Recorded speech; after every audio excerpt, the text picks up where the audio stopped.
O depoimento que eu posso dar acerca do 25 de Abril e da Revolução de 74 nesta universidade, que é a universidade em que eu estudei, onde ensinei e ainda ensino, pode partir de uma pergunta que eu faço a mim mesmo.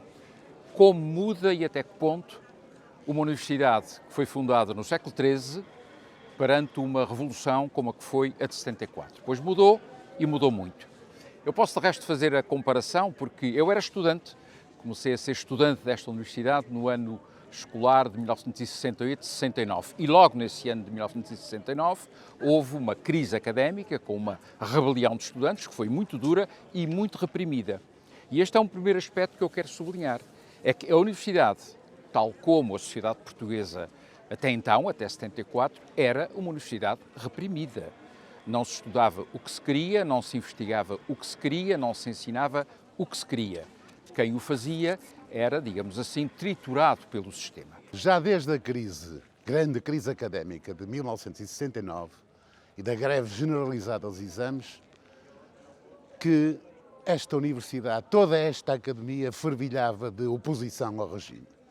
A um regime ditatorial, um regime que perseguia as pessoas, que assassinava pessoas, que as torturava, que as degradava, que as mandava para uma guerra colonial assassina, e assim aconteceu a muitos estudantes, muitas pessoas que se opuseram vivamente ao regime. A nossa forma de organização era relativamente simples.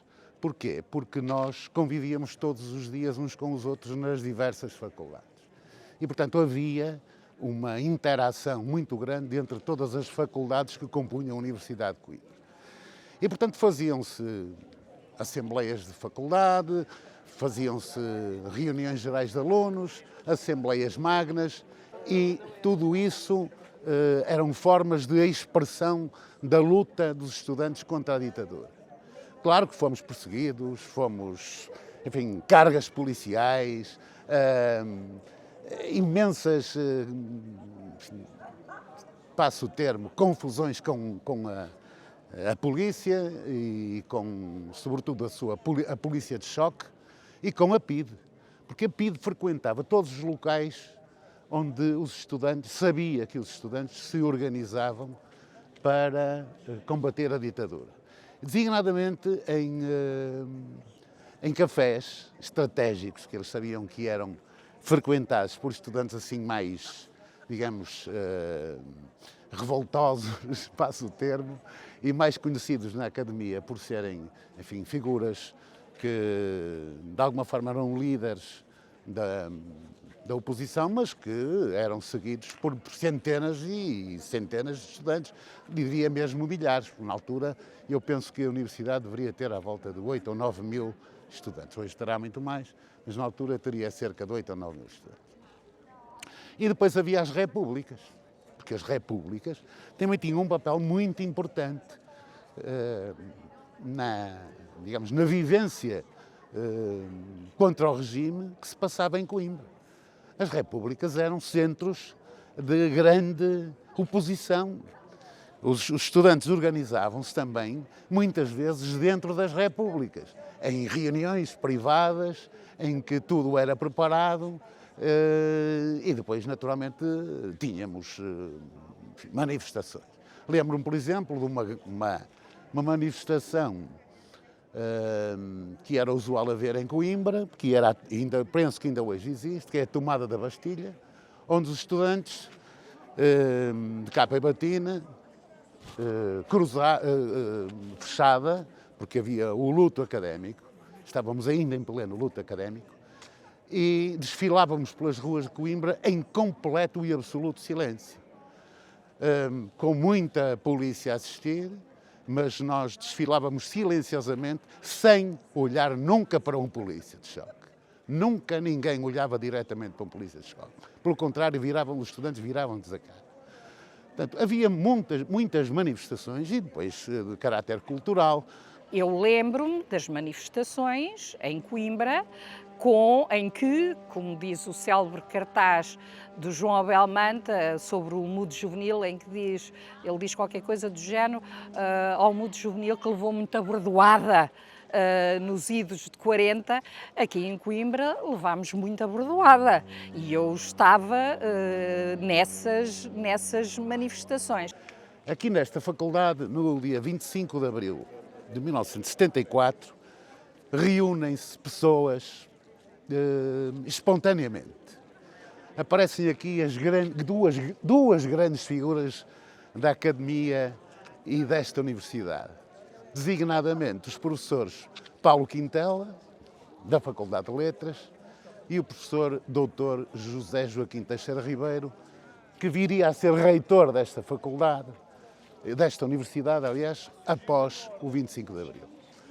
Aqui nos reunimos com eles, muitos estudantes, que de uma forma absolutamente viva e libertária comemoramos aqui aquele que foi um dos dias mais felizes das nossas vidas, porque significava, finalmente, a libertação das masmorras da ditadura, das perseguições e de tudo aquilo que nos compelia a não expressar livremente o nosso pensamento e de toda a forma nos perseguir em termos morais, em termos intelectuais e em termos de expressão das liberdades individuais.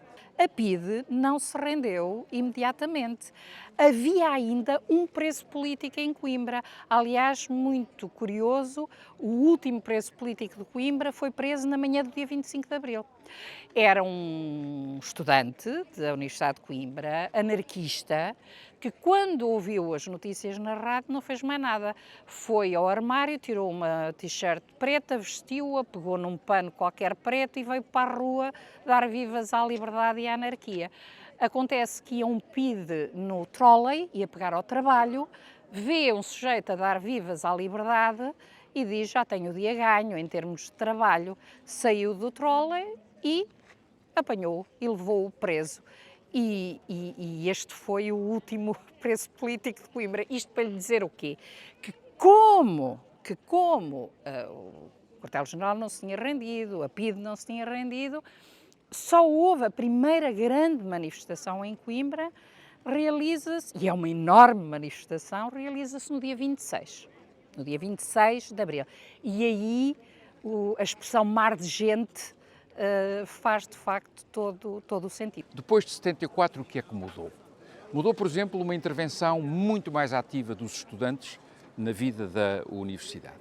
Mudou a possibilidade de se ensinar muitas outras coisas que antes não se ensinavam e por isso mesmo é que os anos seguintes a 74 foram, como é natural, anos, digamos, de uma certa perturbação no que é o funcionamento normal de uma universidade. Porque as universidades, muitas delas, por natureza, são relativamente conservadoras e esta mais do que as outras. Começou a pensar-se na reabertura da direção-geral da Associação Académica, que estava encerrada por motivos políticos, e conseguimos isso. Conseguimos a reabertura da Direção-Geral da Associação Académica, conseguimos fazer eleições, eu próprio tive a honra de fazer parte da Direção-Geral da Associação Académica de Coimbra e depois fiz parte também do Conselho Diretivo, chamado na altura Comissão de Gestão, mas era o Conselho Diretivo da Faculdade de Direito, juntamente com figuras ilustres da Academia, como o professor Teixeira Ribeiro, o professor Francisco Manuel Pereira Coelho, o professor Dr. Orlando de Carvalho, enfim, o professor Dr. Mota Pinto depois, quer dizer, tudo figuras que realmente eram referências extraordinárias desta Faculdade de Direito e também da Academia e da Universidade em geral. Tive a honra de pertencer a essa, não só à Direção-Geral, mas também a este Conselho Diretivo, e depois tive uma subida de honra ainda maior, ou pelo menos tão importante como essa, que foi fazer parte do órgão máximo da universidade, que era o Senado Universitário, nessa altura já presidido pelo professor doutor, pelo insigne e magnífico reitor, professor doutor Teixeira Ribeiro. De maneira que dessa forma, dava-se início, digamos, à chamada democratização do governo da escola, digamos assim, da faculdade e da universidade em geral, por parte dos estudantes. E, portanto, foi essa data, o 25 de Abril, que veio permitir tudo isso e tudo o que se veio depois a seguir. Eram os debates em cima de debates, eram as noites passadas em casa dos amigos a discutir política, a discutir as últimas novidades, porque naquele ano, até ao 25 de novembro, portanto 74, 75 até ao 25 de novembro, o ritmo da vida não era igual ao ritmo das vidas, nunca mais foi assim. Era a ideia, era a sensação de se viver várias vidas num só dia. Durante anos, os planos de estudo foram modificados, abriu-se a possibilidade de se fazer combinações de estudos que antes não se faziam e, sobretudo, a universidade, como a sociedade portuguesa, abriu-se ao exterior. Começou a haver intercâmbios, professores visitantes, estudantes que foram estudar para o exterior, recebemos estudantes do exterior e isso deu à vida universitária em Coimbra, como nas outras universidades, de facto uma vivacidade, um dinamismo, uma capacidade de aprender com os outros que até então não existia. Se nós quiséssemos procurar uma expressão, que é uma expressão até cromática para definir isto, eu diria que a Universidade de Coimbra, como a sociedade portuguesa, era cinzenta e depois de 74 passou a ser colorida, de muitas cores, de muitas vivências, de muitas sensibilidades e, sobretudo, de uma capacidade para se renovar constantemente que cria um dinamismo considerável. O que é que ficou e o que é que fica hoje que passam ou que estão a passar 50 anos depois da Revolução? Ficou essa noção de que nada está parado e de que o saber, a pesquisa, o ensino também não estão parados. Tem que se questionar com frequência, tem que olhar para o presente e para o futuro e, sobretudo, tem que estar no mundo juntamente com os outros, não está isolado, tem que se comparar com os outros, querer fazer como fazem os melhores.